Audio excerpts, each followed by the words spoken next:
দুনিয়া কি আখেরাত কি, দুনিয়া ও আখেরাতের পার্থক্য, এই সংক্রান্ত বিষয়ে পবিত্র কোরআনুল কারীম ও সহিহ সুন্নাহ থেকে প্রমাণ ভিত্তিক কিছু কথা বলে আজকের আলোচনার ইতি টানবো ইনশাআল্লাহুল আজিজ। ওমা তৌফিকি ইল্লা বিল্লাহ, আলাইহি তাওয়াক্কালতু ওয়া ইলাইহি উনীব। প্রথমে আমরা জানবো দুনিয়া কাকে বলে, আখেরাত কাকে বলে, সংজ্ঞা। এরপরে আমরা জানবো দুনিয়া এবং আখেরাতের মাঝে পার্থক্য কি। দুনিয়া বলা হয় যে বর্তমানে আমরা যেখানে বসবাস করছি, যার মূল মাদ্দা, মূল সময় হলো সংক্ষিপ্ত সময়। আর আখেরাত বলা হয় যা আপনার মৃত্যুর পর থেকে শুরু হবে, মৃত্যুর পর থেকে শুরু হয়ে এটা আর কোনোদিন শেষ হবে না, এর নাম হলো আখেরাত। অর্থাৎ দুনিয়া যেটাকে বলা হয় সেটা একদিন শেষ হয়ে যাবে, এটার লিমিট আছে, কিন্তু আখেরাত যেটা ওইটার কোনো লিমিট নাই। তাহলে আমরা সহজ ভাষায়, সহজ সংজ্ঞায় আমরা যেটা শিখতে পারলাম, জানতে পারলাম যে দুনিয়া মানে যেটা শেষ হয়ে যাবে, আর আখেরাত মানে যেটা কখনো কি হবে না, শেষ হবে না। তো এখন আমরা কোনটা চাইবো? আমরা বর্তমানে দুনিয়াতে আছি, আমাদের চাওয়া লক্ষ্য সবকিছু আমরা যেন দুনিয়ামুখী হয়ে আছি, আর দুনিয়াই যেন আমাদেরকে এমন ভাবে গ্রাস করছে যে আখেরাতকে আমাদের কাছে তিক্ত মনে হয়। অথচ আমাদেরকে যেতে হবে আখেরাতে, ছাড়তে হবে দুনিয়া। তাহলে যেই জিনিস আমাদের থেকে হাতছাড়া হয়ে যাবে, ওই জিনিসকে গুরুত্ব না দিয়ে গুরুত্ব দেওয়া উচিত হলো একজন মুমিনের, যে গুরুত্ব দিবে একজন মুমিন আখেরাতের গুরুত্ব, তার কাছে দুনিয়ার কোনো গুরুত্ব থাকবে না। অর্থাৎ দুনিয়া গুরুত্ব না থাকলে তার মানে দুনিয়ার সবকিছু বন্ধ হয়ে যাবে। দুনিয়া থেকে আমি ব্যবসা বাণিজ্য বন্ধ করে দিব, রুজি রোজগার ইনকাম বন্ধ করে দিব, চাকরি বন্ধ করে দিব, না, এগুলো আপনাকে ছাড়তে ইসলাম বলে নাই। ইসলাম কি বলেছেন? কোরআনুল কারীম সূরাতুল জুমআর মাঝে আল্লাহ সুবহানাহু ওয়া তাআলা বলেন, ফাইদা কুদিয়াতিস সালাত ফান্তাশিরু ফিল আরদ ওয়াবতাগু মিন ফাদলিল্লাহ। যে ফাইদা কুদিয়াতিস সালাত, যখন সালাত শেষ হয়ে যাবে তখন ফান্তাশিরু ফিল আরদ, তোমরা জমিনের মাঝে কি করো? ছড়িয়ে পড়ো। ওয়াবতাগু মিন ফাদলিল্লাহ, আল্লাহর অনুগ্রহকে তালাশ করো। তার মানে দুনিয়ার পাশাপাশি দুনিয়াকে আপনার দিনকে ঠিক রেখে দুনিয়া করার জন্য ইসলাম বলেছেন। তার মানে আগে আমাকে দিন ঠিক রাখতে হবে, এরপরে দুনিয়া। তাহলে মুমিন কাকে বলে? মুমিনের সহজ একটা সংজ্ঞা শেখায় আজকে। মুমিন হলো যে দিন ঠিক রেখে দুনিয়া করে, তার নাম হলো মুমিন। মুমিন কাকে বলে? দিন ঠিক রেখে। বলুন, দিন ঠিক রেখে, দিন ঠিক রেখে, বলেন আমার সাথে বলেন, দিন ঠিক রেখে দুনিয়া যে করে তাকে মুমিন বলে। আর যে দুনিয়া ঠিক রেখে দিন করে, দুনিয়া ঠিক রেখে দিন করে, তাকে বলে মুনাফিক। মুনাফিক কাকে বলে? যে আগে আগে হলো তার দুনিয়া, এরপরে তার দিন, দিনকে সাইডে রাখে, তাহলে তাকে বলা হয় মুনাফিক। আর কাফের কাকে বলে? কাফের সহজ সংজ্ঞা হলো যে দিনকে ধ্বংস করে দুনিয়াকে ঠিক রাখে, তার নাম হলো কাফের। তিনটা জিনিসের সংজ্ঞা একেবারে সহজ ভাবে আমরা শিখছি। আমি আলোচনার শেষে আবার এই তিনটা সংজ্ঞা কিন্তু আপনাদের থেকে নিব। এক নম্বর হলো মুমিন, যে দিন ঠিক রেখে দুনিয়া করে, তার নাম মুমিন। আর যে দুনিয়া ঠিক রেখে দিন করে, তার নাম হলো কি? মুনাফিক। আর যে দিনকে ধ্বংস করে দুনিয়া করে, তার নাম হলো কাফের। তো এই তিনটা ক্যাটাগরি, ইসলামের তিনটা ক্যাটাগরি, একটা ক্যাটাগরি শুধু জান্নাতে যাবে আর দুইটা ক্যাটাগরি জাহান্নামে যাবে। তো মুমিন বাদে মুনাফিক এবং কাফের, তাদের আবাসস্থল বা তাদের যে বাসস্থান সেটা হলো জাহান্নাম। এই জন্য আমাদেরকে অবশ্যই, আমরা দুনিয়াতে এসেছি, দুনিয়া ছাড়তে হবে। এখন এই দুনিয়াকে আমরা যখন প্রাধান্য দিব, তখন দুনিয়া আমাদের থেকে দূরে সরে যাবে। আর যদি আমরা দিনকে প্রাধান্য দেই, দুনিয়াকে দূরে রাখি, তাহলে দুনিয়া আমাদের কাছে তেড়ে আসবে। মানে যতটুকু আমাদের দুনিয়া পাওয়ার দরকার ততটুকু আমার কাছে চলে আসবে। এখন এটা আমি নিজের থেকে কোনো কথা বলি না, এটা সুনানে ইবনে মাজাহ 4105 নম্বর একটা হাদিস আছে। এই হাদিসটা শুনলে আপনি আশ্চর্য হয়ে যাবেন যে আল্লাহ রাসূল সাল্লাল্লাহু আলাইহি ওয়াসাল্লাম এত সুন্দর ভাবে দিন এবং দুনিয়ার পার্থক্যটা বুঝিয়েছেন, আর একজন মানুষের এত সুন্দর ভাবে তার বিশ্লেষণটা দিয়েছেন, যে এই হাদিসটা শুনলে বা এই হাদিসটা পড়ে আমি নিজে আশ্চর্য হয়ে গেলাম যে রাসূল সাল্লাল্লাহু আলাইহি ওয়াসাল্লাম এত সুন্দর ভাবে আমাদেরকে বুঝিয়েছেন। আর এরপরও আমরা মনে করি যে হায় হায়, আমাদের তো এই কাজটা করি তারপরে আমরা নামাজ পড়বো, এই জিনিসটা করি তারপরে ভালো হয়ে যাব, এই জিনিসটা করি তারপরে দিনের কাজ করবো। অর্থাৎ দুনিয়ার পিছনে এমন ভাবে আমরা লাগছি যে দুনিয়াটা করার পরে আমরা দিনটা করবো, অথচ এটা কোনোটাই হচ্ছে না। মনের ভিতরে শুধু হতাশা, মনের ভিতরে শুধু চিন্তা, মনের ভিতরে শুধু বিভিন্ন ধরনের খেল তামসা হয়ে আমাদের মনের অস্থিরতাটা কোনোদিন কমতেছে না, আরো বাড়তেছে। এখন এই অস্থিরতাটা দূর হবে কিভাবে? যদি আমরা কোরআন সুন্নাহর দিকে না আসি, আর যদি এই আলোচনা না শুনি, তাহলে এই হাদিসটা যদি আপনি আমল করতে পারেন, আমি নিশ্চিত আপনার এই হাদিসটার উপরে আমল করার দ্বারা আপনার দুনিয়ার যত পেরেশানি আছে আর আপনার পারিবারিক সাংসারিক জীবনের যত পেরেশানি আছে, যদি আপনি 100% আমল করতে পারেন, তাহলে আপনার 100% দুনিয়ার পেরেশানি কমে যাবে। আর যদি 50% আমল করেন, তাহলে 50% আপনার দুনিয়ার পেরেশানি কমে যাবে। হাদিসটি সুনানে ইবনে মাজাহ 4105 নম্বর হাদিস। রাসূলুল্লাহ সাল্লাল্লাহু আলাইহি ওয়াসাল্লাম বলেন যে মান কানাতিদ দুনিয়া হাম্মাতা, যে ব্যক্তি তার দুনিয়াকে বানাইলো লক্ষ্যবস্তু, যে আমার যেভাবে হোক দুনিয়া আমাকে পাইতে হবে, অর্থাৎ তার কাছে সবচেয়ে বেশি প্রাধান্য হলো দুনিয়া। এখন দুনিয়াকে যখন সে প্রধান লক্ষ্যবস্তু বানায়, দিনকে সে দূরে রাখে, তাহলে তার অবস্থাটা হবে এমন, ফাররাকাল্লাহু আলাইহি আমরাহু, আল্লাহ তাআলা তার যে কাজগুলো আছে, দুনিয়ার যে সমস্ত কাজ আছে, সাংসারিক কাজ আছে, পারিবারিক কাজ আছে, তারপরে আপনার সামাজিক যে কাজগুলো আছে, সবগুলাকে আল্লাহ ফাররাকা ইউফাররিকু মানে বিচ্ছিন্ন করে দিবে। আল্লাহ তাআলা এমন এলোমেলো করে দিবেন, আপনার কাজগুলাকে একেবারে ছড়িয়ে ছিটিয়ে এলোমেলো করে দিবেন। এরপরে বলতেছেন যে ওয়াজআলা ফাকরাহু বাইনা আইনাইহি, কাজগুলো এলোমেলো করে দিবেন। শুধু তা নয়, আপনার চোখের সামনে দরিদ্রতাকে একেবারে চোখের সামনে এনে দিবেন, আপনার চোখের সামনে উপস্থাপন করবেন, হাই হাই এত কষ্ট, আমার পেরেশানি, আমার আরো টাকা দরকার, আমার আরো পয়সা দরকার, মানে এইরকম পেরেশানি আপনার চলে আসবে। কারণটা কি? কারণটা হলো যে মান হাম্মাহুদ দুনিয়া, যে ব্যক্তি দুনিয়াকে প্রাধান্য বানাবে, তার 1 নম্বর বিপদ, যে আল্লাহ রাসূল বলতেছেন যে তার 1 নম্বর কাজ হলো যে তার কাজগুলোকে কি করে দিবেন? আল্লাহ এলোমেলো অগোছালো করে দিবেন। আর 2 নম্বর বিষয় হলো তার চোখের সামনে দরিদ্রতা, টাকা পয়সা আছে এরপরও মনের ভিতরে সন্দেহ, তারপরও দেখা যাচ্ছে অভাব তার দূর হবে না, এরকম একটা বিষয় তার সামনে চলে আসবে, তার চোখের সামনে এগুলা তুলে ধরা হবে। এরপরের বিষয়টা হলো ইয়াতিহি মিনাদ দুনিয়া ইল্লা মা কুতিবা লাহু, তার কাছে দুনিয়া ততটুকুই আসবে যা তার জন্য লেখা ছিল। এখন আপনার তাকদিরে, এখন আপনি যদি তাকদির বিশ্বাস করেন, তাহলে একটা মানুষের তাকদিরে যদি 1 কোটি টাকা ইনকাম থাকে, তার কাছে 1 কোটি টাকা যেভাবে হোক আসবে, হোক সেটা হালাল পথে আসুক আর হারাম পথে আসুক, কারণ আপনি তো তাকদিরে বিশ্বাসী। আমি যদি তাকদিরে বিশ্বাস করি, তাহলে অবশ্যই আমার তাকদির অনুযায়ী, তাকদিরে বিশ্বাস অনুযায়ী আমার যত ধন সম্পদ হওয়ার কথা, এটা এমনি আসবে। তো আপনার যতটুকু লেখা আছে আপনার তাকদিরে ততটুকু আসবে, আপনি তাড়াহুড়া করার কোনো কিছু নাই।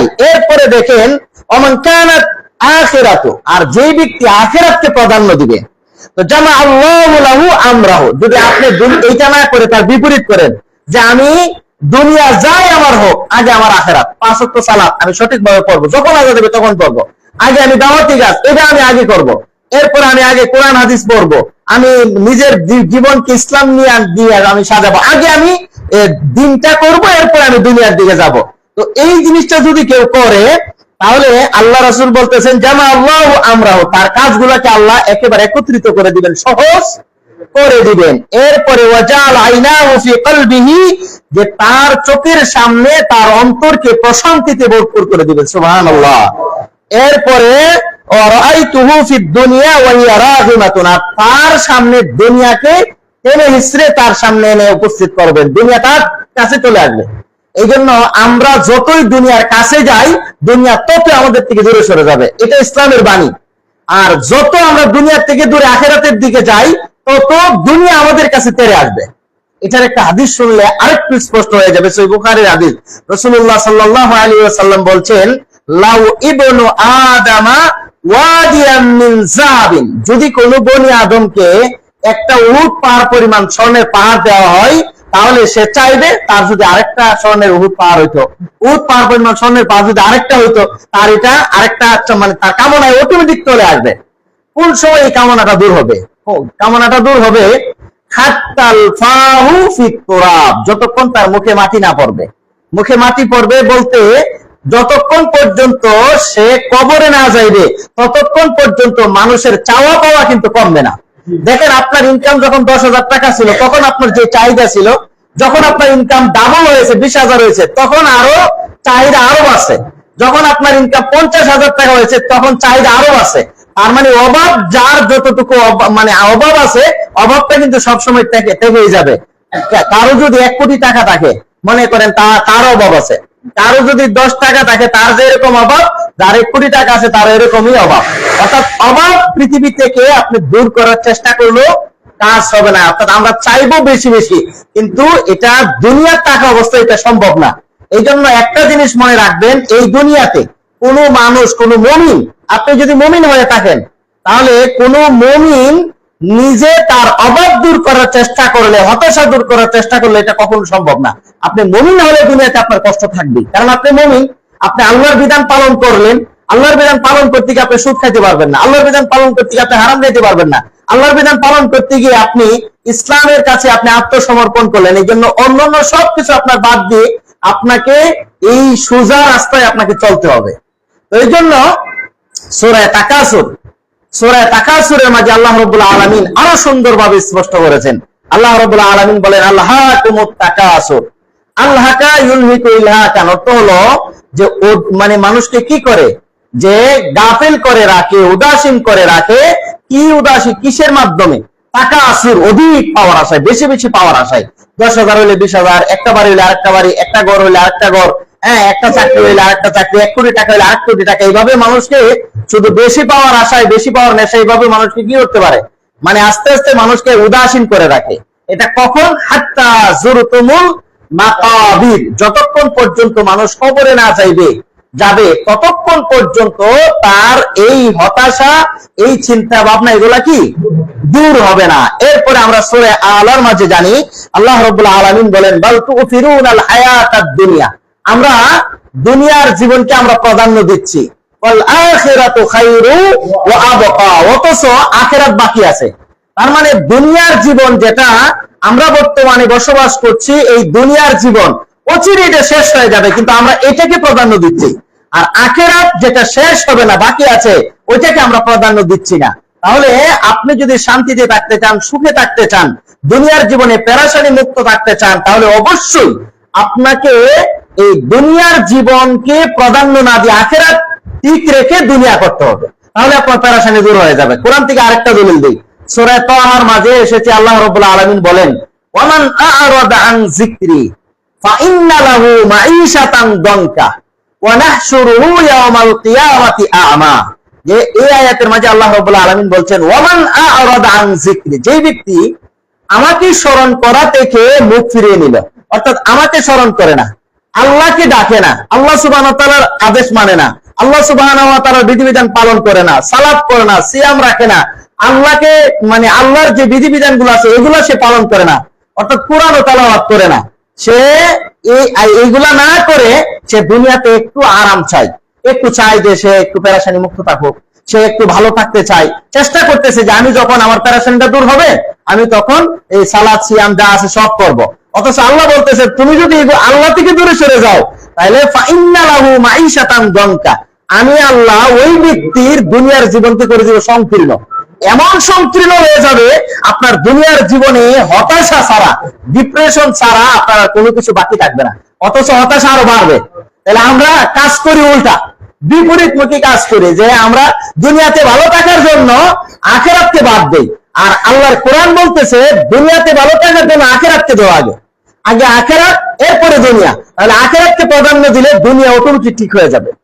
এই জন্য ওয়ামান আ'রাদা আন যিকরি ফাইন্না লাহু মাঈশাতান দানকা, কেউ যদি আমার জিকির করা, আমাকে স্মরণ করা থেকে দূরে সরে যায় তাহলে আমি আল্লাহ তার দুনিয়ার জীবনে নামিয়ে দিব সংকীর্ণতা।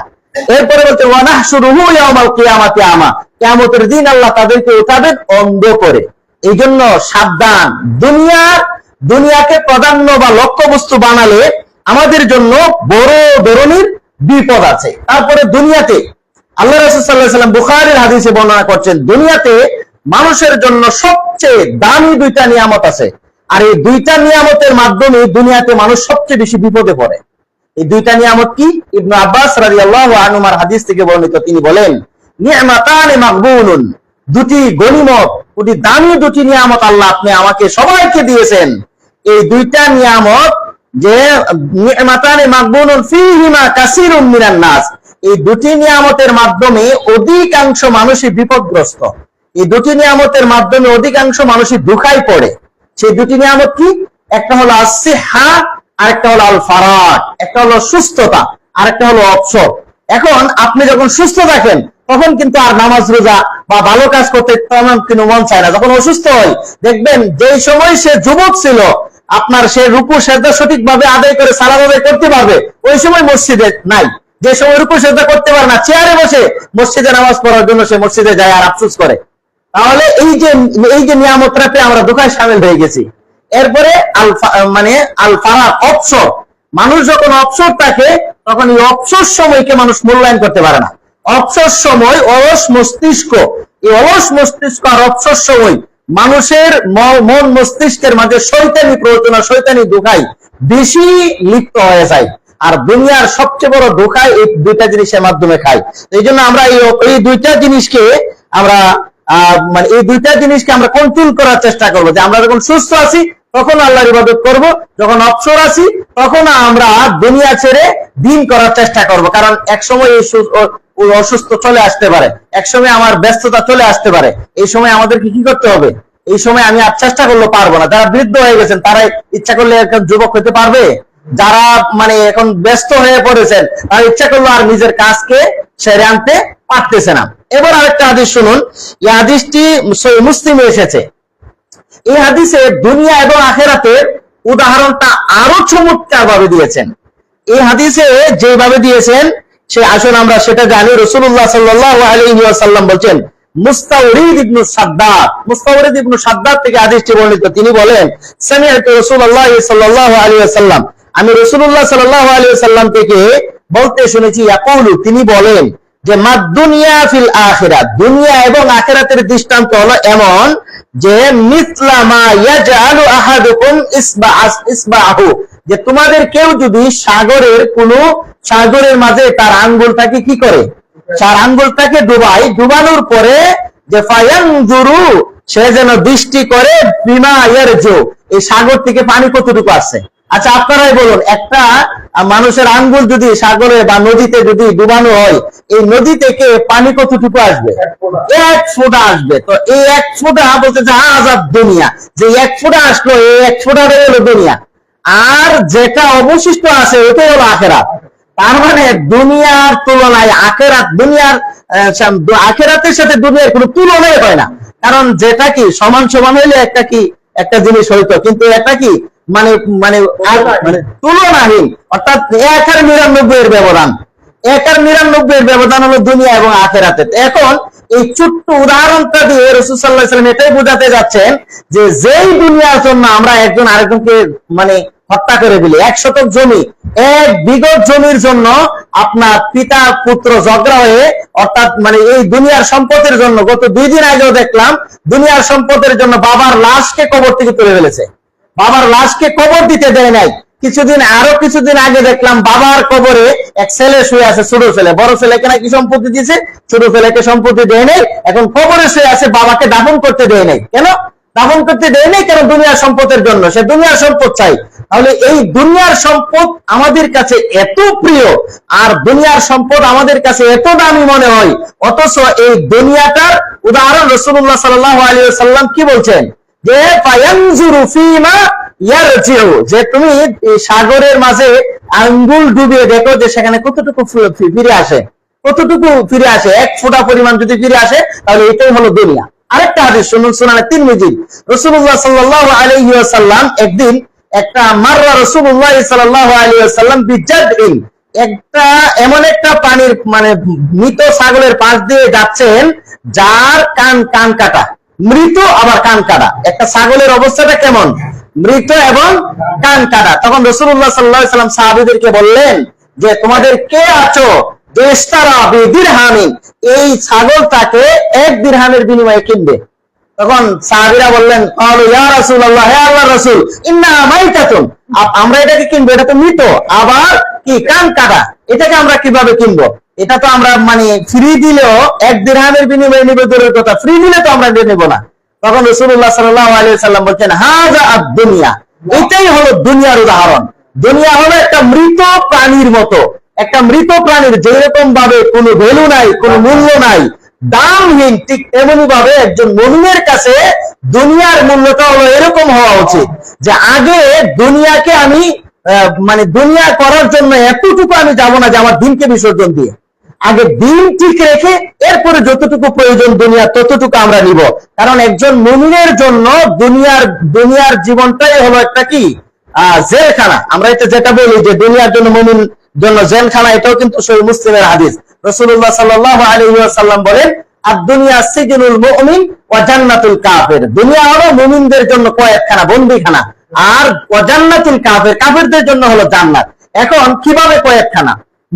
একজন মুমিন যদি চায় সে সুদ খাইতে পারবে না, একজন মুমিন চাইলে সে ঘুষ খাইতে পারবে না, একজন মুমিন চাইলে হারাম ইনকাম করতে পারবে না, একজন মুমিন চাইলে আরেকজনের উপরে জুলুম করতে পারবে না, কারণ এগুলা কোরআন হাদিসে নিষেধ আছে। একজন মুমিন হিসাবে সে কোরআন হাদিসকে ফলো হিসাবে সে ইসলাম মানছে, মানে সে আল ইনকিয়াদ ওয়াল খুদু, সে বিনয়ী হয়ে গেল, সে একাগ্র চিত্ত হয়ে গেল, সে ইসলামের কাছে সারেন্ডার করলো। ইসলাম শব্দের অর্থ কি? ইসলাম শব্দের অর্থ আত্মসমর্পণ করা। এখন আপনি ইসলামের বিধানের কাছে আত্মসমর্পণ করলে আপনি ইচ্ছা করলে এদিক সেদিক যাইতে পারবেন না। কিন্তু যারা কাফের, তাদের কোনো সালাত নাই, তাদের সিয়াম নাই, তাদের হজ নাই, তাদের যাকাত নাই, তারা যেভাবে ইচ্ছা সেভাবে চলতে পারে, কিন্তু তারা এটা এই জিনিসটা কি একেবারে সামান্য সময়ের জন্য, সামান্য সময়ের জন্য সেটাই করে। এখন এটা দেখে যদি আমরা আফসোস করি, হ্যাঁ হিন্দুরা কত ভালো চলতেছে, ইহুদি খ্রিস্টানেরা সারা পৃথিবী শাসন করতেছে, হ্যাঁ তারা কত ভালো চলতেছে, আমরা এরকম চলতেছি না, আমাদের এটা পরকালে আছে। আরেকটা হাদিস শুনুন, এই হাদিস শুনলে আরো আশ্চর্য হয়ে যাবেন। সুনানে তিরমিজির হাদিস, সাহাল ইবনে সাদ রাদিয়াল্লাহু আনহু থেকে, আন সাহাল ইবনে সাদ রাদিয়াল্লাহু তাআলা আনহু قال قال رسول الله صلى الله عليه وسلم, সাহাল ইবনে সাদ রাদিয়াল্লাহু আনহু থেকে বর্ণিত, তিনি বলেন রাসূলুল্লাহ সাল্লাল্লাহু আলাইহি ওয়াসাল্লাম বলেছেন, লাউ কানাতিদ দুনিয়া তাদিলু ইনদাল্লাহি জানাহা বাউদা মা সাকা কাফিরাম মিনহা শুরবাতা মা। এই হাদিসে আরো পরিষ্কার করে দিলেন যে দুনিয়া এবং আখিরাতের বিষয়টা, যে কাফেররা যে এত ভালো চলতেছে, এত আরামে চলতেছে, আর আমরা এত কষ্ট করি দুনিয়াতে, আমাদের ঠিক মতো তা নুন আনতে পান্তা পড়ায়, আমাদের খালি বিপদ লেগে থাকে, আমাদের শুধু কষ্ট, আর এটা তো দুনিয়া অল্প দিন শেষ হয়ে যাবে। এই বিষয়টা, দুনিয়ার যে বিষয়গুলোর মূল্য, এটা কি বলছেন? সাহাল ইবনে সাদ রাদিয়াল্লাহু আনহু থেকে বর্ণিত, তিনি বলেন রাসূলুল্লাহ সাল্লাল্লাহু আলাইহি ওয়াসাল্লাম বলেছেন যে লাউ কানাতিদ দুনিয়া, যদি এই দুনিয়ার মূল্য তাআদিলু ইনদাল্লাহি জানাহা বাউদা, একটা মাছির ডানা পরিমাণ হতো। চিন্তা করেন, একটা মাছির ডানা কয় টাকা বিক্রি হয়? একটা মাছির ডানা কি টাকা দিয়ে কেউ কিনবে? একটা মাছি কেন, 1000 মাছির ডানাও মানুষ টাকা দিয়ে কিনবে না। তো আল্লাহর রাসূল বলতেছেন লাউ কানাতিদ দুনিয়া তাদিলু ইনদাল্লাহি জানাহা বাউদা, যদি এই সমগ্র দুনিয়ার মূল্য আল্লাহর কাছে একটা মাছির ডানা পরিমাণ হতো, তাহলে মা সাকা কাফিরাম মিনহা শুরবাতা মা, তাহলে আল্লাহ এই দুনিয়ার নাজ নিয়ামত থেকে এক যুগ পানি পর্যন্ত একটা কাফেরকে আল্লাহ খাওয়ার অনুমতি দিতেন না, তাদেরকে খাওয়াতেন না। কারণ আল্লাহর কাছে এটার মূল্য নাই, এই জন্য কাফের যা ইচ্ছা আরাম আয়ের যাই করতে ইচ্ছা সে করতে পারতেছে। তার মানে এই হাদিসটা আমাদেরকে কি শিক্ষা দেয়?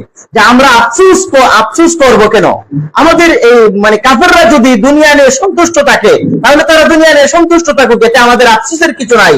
কারণ আমরা যখন আখিরাতে মানে এই দুনিয়া ছাড়ার কারণে, দুনিয়াতে কষ্ট করার কারণে